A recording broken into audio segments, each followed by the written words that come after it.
So Brent, what are we looking at out here today in this field?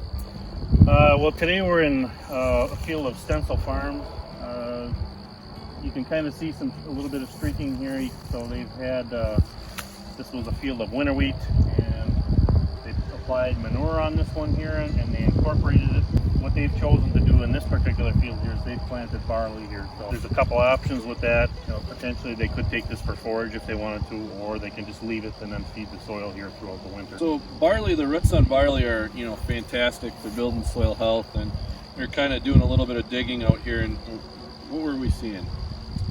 Well, from what I can see, the barley is actually doing a nice job here of working its way down through the profile. We've got some drier conditions here in southern Brown County, and you can see that these roots are really trying to fight through that here right now. And barley is probably one of the top ones as far as trying to break up compaction and to build mycorrhizal fungi here in the soil profile.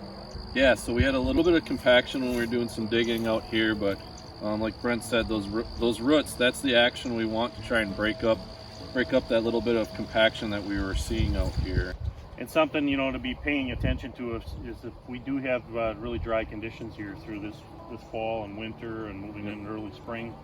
If you do have covers planted, moving into that early spring window here, I would suggest that we look at terminating early here if that's the case here.